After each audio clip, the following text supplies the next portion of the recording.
We understand that a plane has crashed into the World Trade Center. We don't know anything. The top floors collapsed down.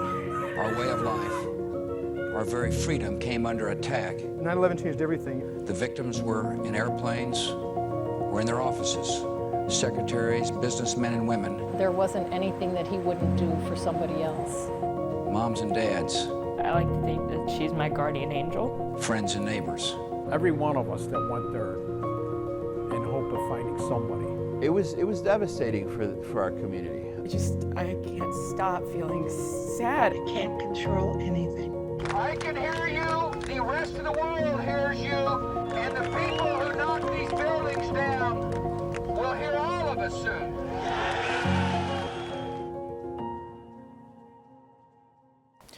September 11th, 2001. The unimaginable happened. Nearly 3,000 lives lost. On this day, we look back with wisdom and move forward with hope. Thank you for joining us. I'm Jim Williams.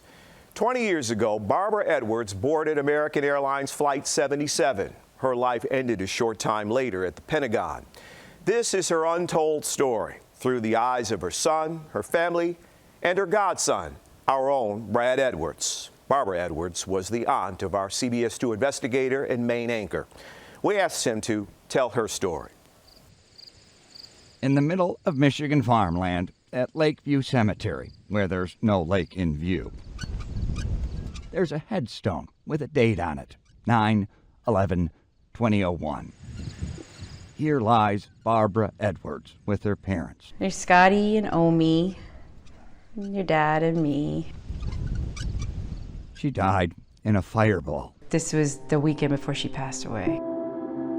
Despite what cliches tell you about the passage of time, it still burns. It's just a big hole that's never even closed a little bit. Barbara's son, Scott.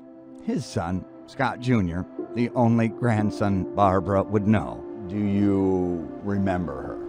No.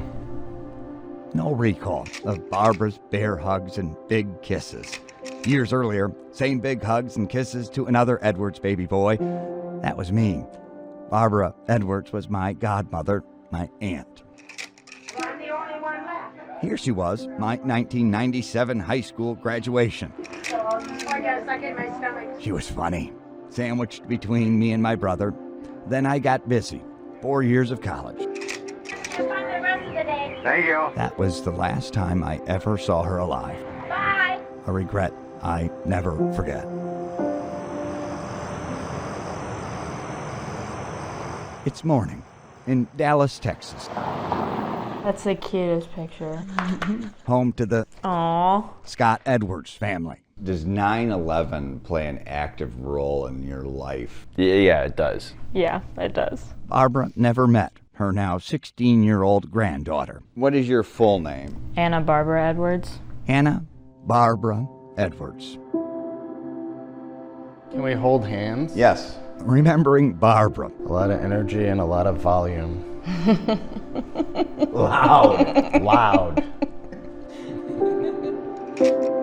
Barbara, a high school cheerleader with blue eyes as placid as the Lake Michigan water she loved. Barbara and my mom married 2 Edwards boys. They had 5 more Edwards boys. Her son Scott and I, the youngest of each family. Scott became a Marine. Let's get out of here. Then,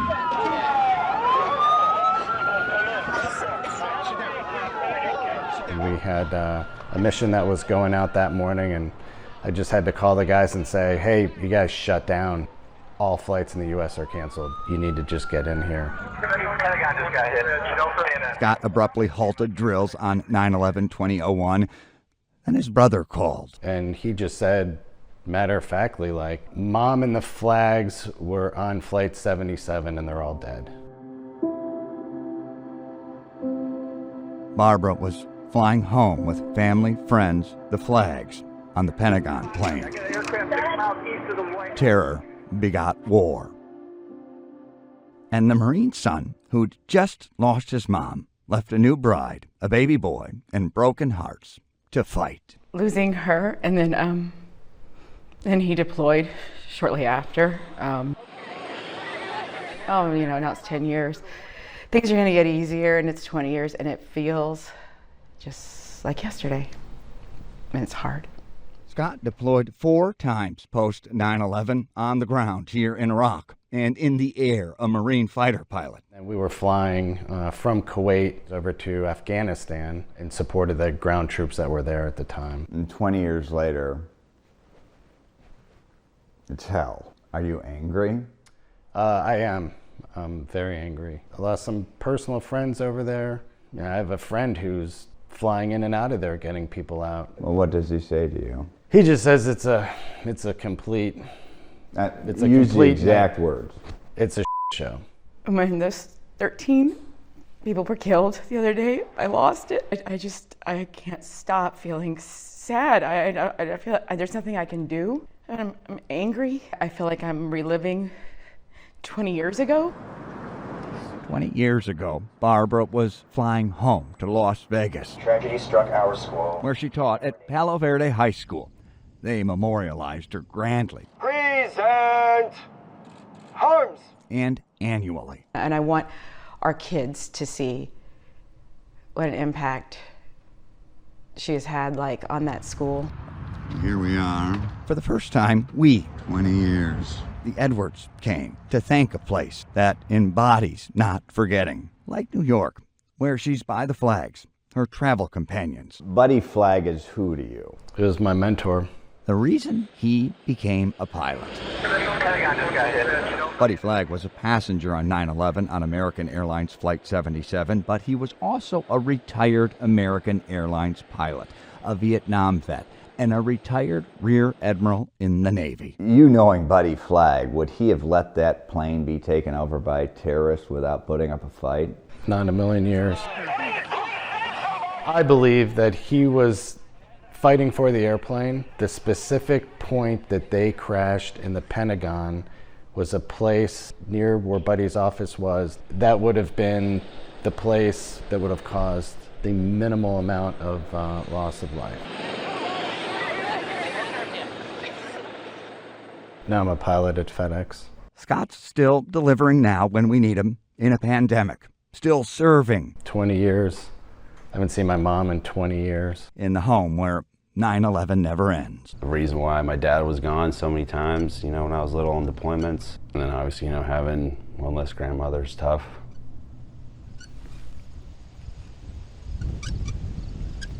Barbara isn't just a small box of earth and ashes in Hopkins, Michigan, where our families had cottages.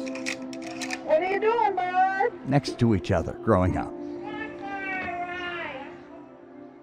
Look at his face with her. Be it the blonde hair. That's the coolest picture. The blue eyes. I see so much of her in Anna. It's just like hearing your favorite celebrity. You tell a little boy that you remind him just like of Spider-Man. Like that would mean the world to him. It feels the same way. About being compared to Barb. This is our last visit with her. There is one thing, though, that Anna Barbara Edwards misses. I just always wish she could come. And not like I had. She misses it all. 20 years later, not everything laid to rest does so in peace. Brad Edwards, CBS 2 News. Journalist Carol Maureen was in New York City working for 60 Minutes when the jets hit the Twin Towers. She has mixed feelings about sharing her experiences in Lower Manhattan. But now as a professor at DePaul University, Maureen wants her students and all young people to understand what happened on 9/11 and the bravery of firefighters and police officers who rushed to Ground Zero. Over these past 2 decades, when the second tower was struck, I headed down to West Street. After many times describing that terrible day, we could see coming at us a ball of flame stories high. Carol Maureen wonders, has she talked too much about 9/11? You go through phases where all you do is talk about it, and then there comes a point where you think, it's time to stop. But one of Chicago's most celebrated reporters, now teaching journalism at DePaul University, sees the value in sharing history one generation to another. I've reconciled it this way. Right now, one of the things I worry about is that we will forget 9/11. My students, some of them weren't born when it happened, or were 1 or 2 or 3 years old. It's chaos, man. On the morning of September 11th, Maureen, a correspondent for 60 Minutes, watching the newsroom monitor in New York, saw the planes hit the Twin Towers. She dropped everything and rushed to Ground Zero to cover it. Jim, you know and I know, when something happens, you've got to get to the place where it's happening before police lines close it off from reporters.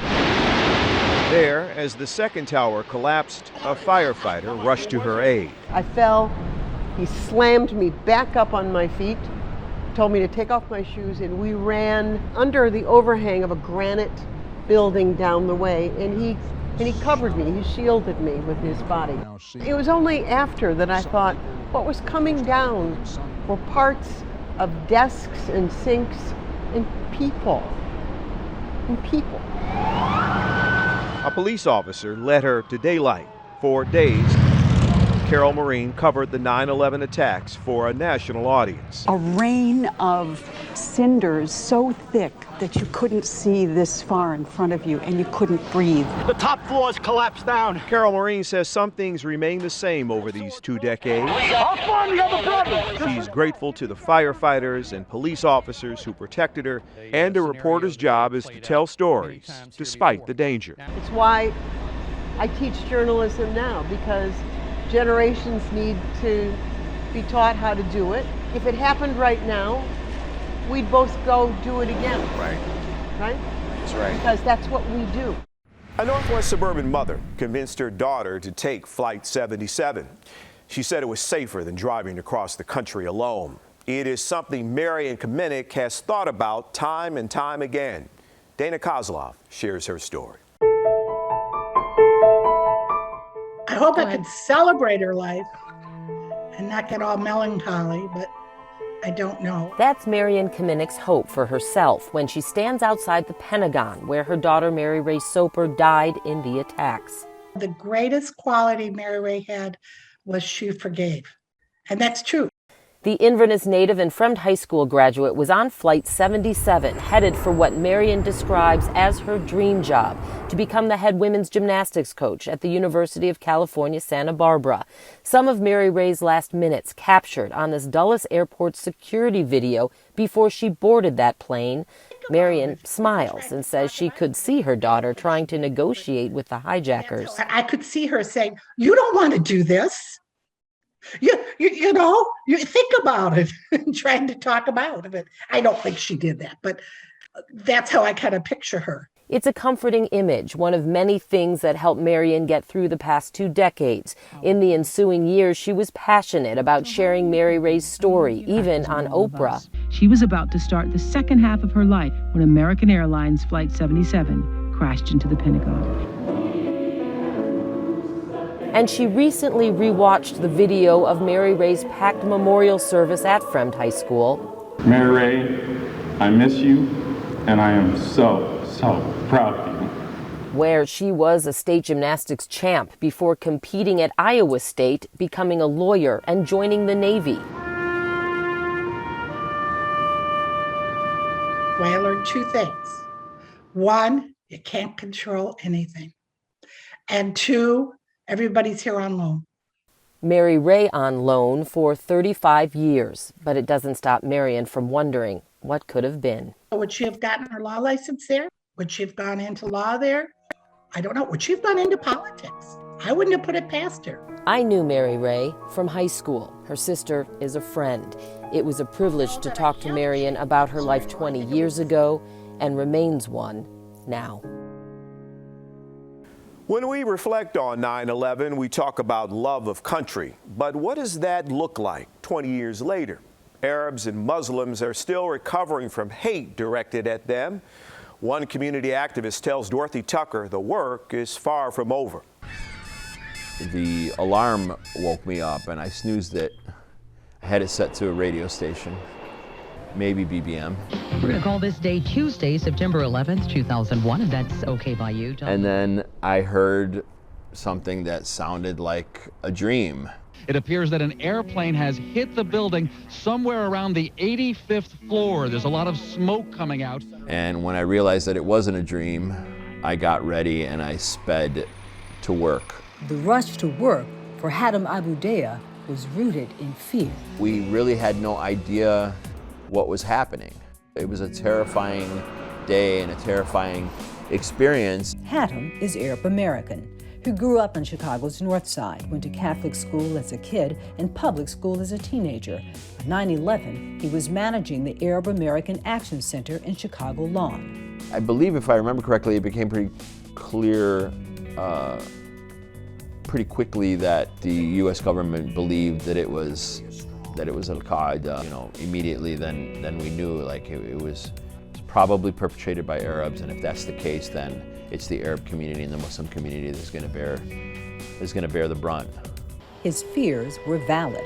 Just hours after the attack in New York, outside the center in Chicago, a big biker dude type of guy sees us, clearly Arab-looking guys, jumps off of his bike and begins verbally assaulting us right in front of the center, saying things like, "You're responsible for these murders, and you all are terrorists, and go back to where you came from." And I had heard "go back to where you came from" so many times previously. I was like, well, I come from the far north side of Chicago, if that's where you want me to go. across the U.S., hate crimes against Arabs and Muslims spiked significantly following the September 11th attacks. In 2000, the FBI reported 80 hate crimes. In 2001, 860. It was devastating for our community. Calling kids terrorists, women who were wearing the hijab and had it torn off. With the spike in hate crimes, President George W. Bush cautioned Americans not to equate all Muslims with the attacks on September 11th. Islam is peace. These terrorists don't represent peace. They represent evil and war. These were the faces of evil, the 9/11 suspects. An FBI investigation revealed they had spent several months in Venice, Florida, where they learned to fly planes.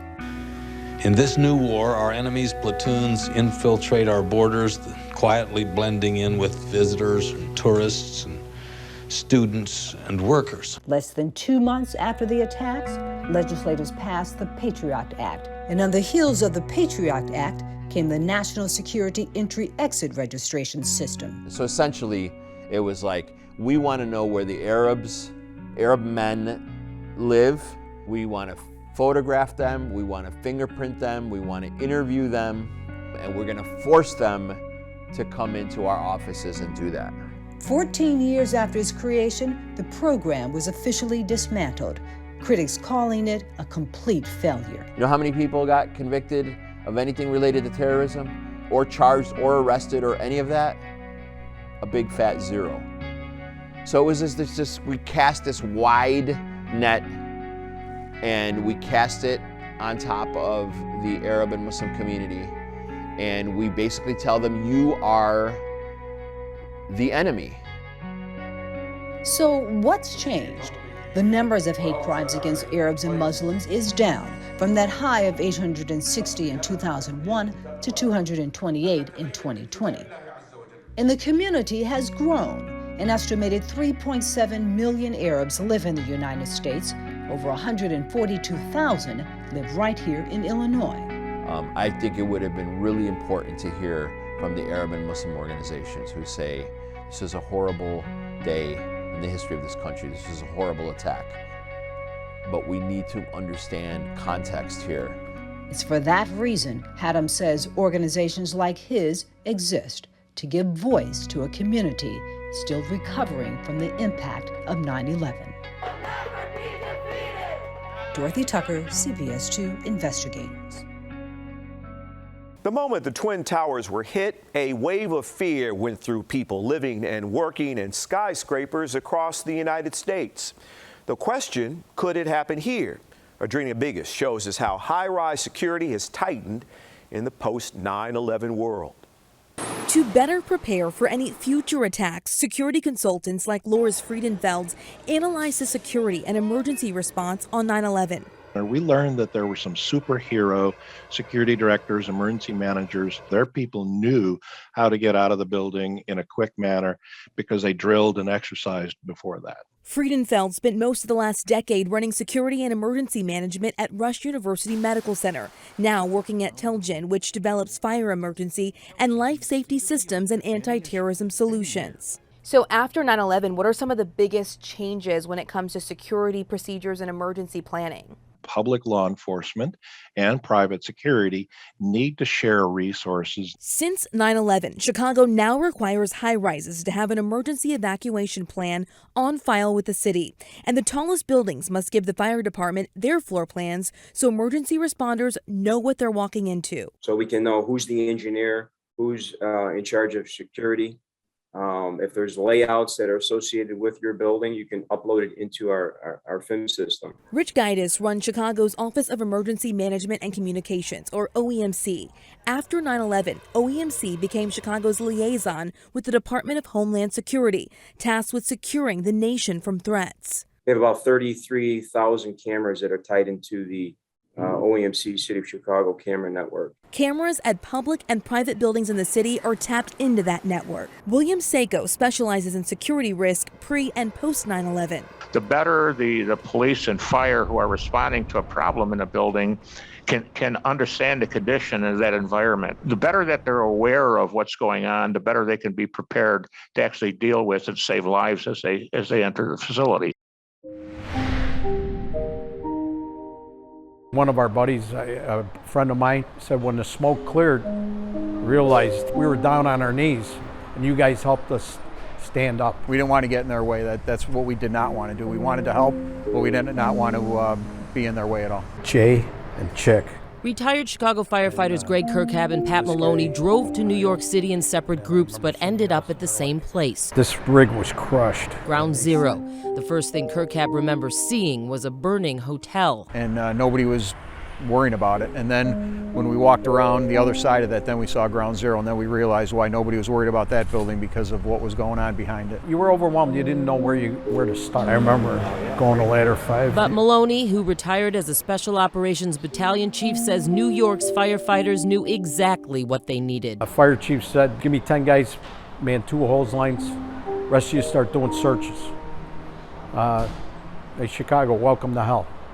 Hell on earth, and for about a week, Maloney's group worked near or on the pile. That's what they called the massive mound of Twin Tower debris. Every one of us that went there in hope of finding somebody, every day. When their work ended, we hugged them. Rescue now unquestionably a recovery. Kirkhab remembers meeting fallen New York Fire Department firefighter Mickey Brennan's family at a bar. Kevin St. James was the name of the bar. It would end up being Mickey Brennan's sister came up to me and said, I need to thank you. I want you to come here and meet my mom. It meant a lot, and to the country, first responders' efforts back then lost everybody. Meant everything. I remember how together we were back then, people flying the flags and stuff. I wish we could have a little bit more of that today. Since the day the towers fell, millions of soldiers have served in Iraq and Afghanistan, each with their own personal story. A local veteran tells Marisa Vedra about his decision to enlist. Every day I look at pictures of Iraq, the young children and everything, and it amazes me how much time flies. Milestones are how we measure our lives, and U.S. Army Sergeant First Class George Kakaletris shared his with us from his 2-decade military career. I first enlisted in June of '83, actually on my graduation day from high school. That decision took him across the world helping others, but in '87 he left the service to further his education. 14 years later, he was teaching a college course when the world changed. On that day when that happened, everybody was horrified about the fact that both planes had hit the towers. I guess after that moment is when, I guess you can say, I got the itch that I wanted to go back. In deciding to re-enlist, his hope was to join the newly waged war in Afghanistan. Instead, in 2004, he got orders for Iraq. Still, his goals on the ground remained the same. I tried to show that to the people I was working with, there's a different idea about what you might have about Americans or the West. Now back home in Wheeling, he is proud of that work, but worries what became of the children he met. It's one shared by Afghanistan veterans he knows, who feared their efforts were in vain. Those are the issues that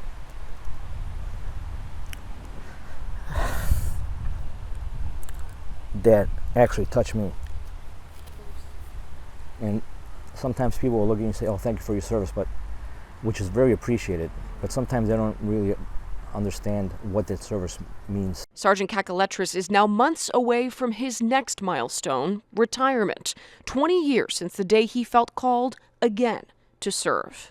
In Wheeling, Marie Saavedra, CBS 2 News. There are artifacts from 9/11 all across the Chicago area. Large and small, they keep the lessons of that fateful day alive. In their dignified silence, they speak volumes, urging us to move forward while remembering the past. Most often, the 9/11 artifacts are pieces of the actual Twin Towers, like this collaborative effort in downtown Des Plaines. A local firefighter welded the 114-pound girder onto a granite slab, which was donated by a local monument company. A trophy store donated the plaque. It's truly amazing, and the thought process and the design that goes into some of these memorials, I mean, is just breathtaking. Motorcyclist Jim Barton pays respects at 9/11 memorials from coast to coast as part of a group called Tour of Honor. We met him in Park Ridge, where a 6-foot beam from the tower stands outside City Hall with "Never Forget" written in stone.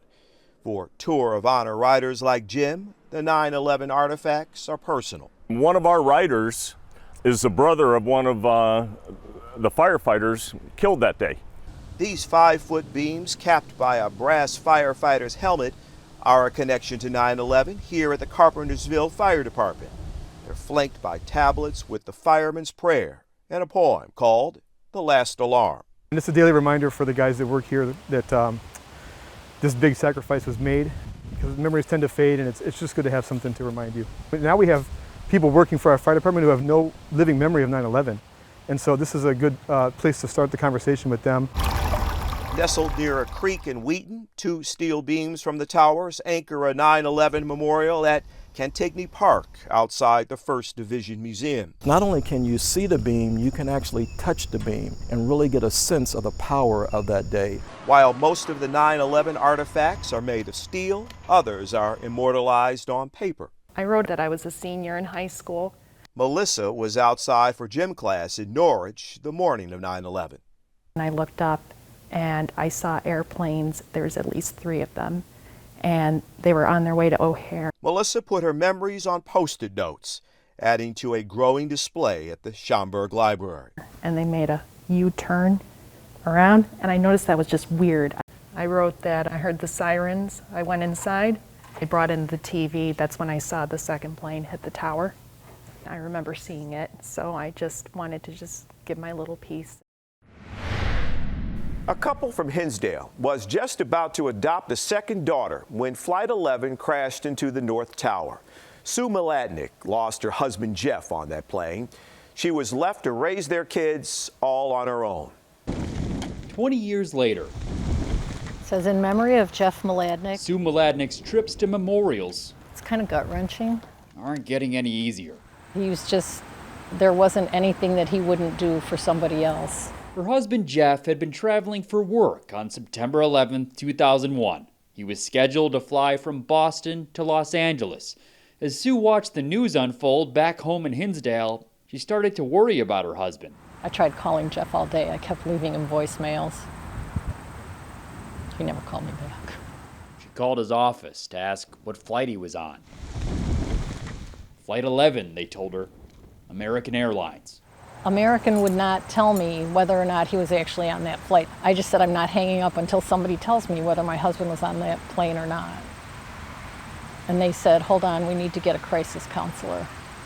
So that's when I knew. Jeff and Sue had 4 kids together when he died. 3 biological children, and they had just adopted little Grace from China in 1998. The couple was in the process of adopting another child from China, who they'd already named Hannah. How excited was Jeff about bringing Hannah home? He was pretty excited. Sue went ahead with the adoption and raised Hannah on her own. Then in 2004, she adopted Bethany, also from China. The youngest Mladenic children may lack memories of their father, but just like the rest of the family, they fight through heartache every September 11th.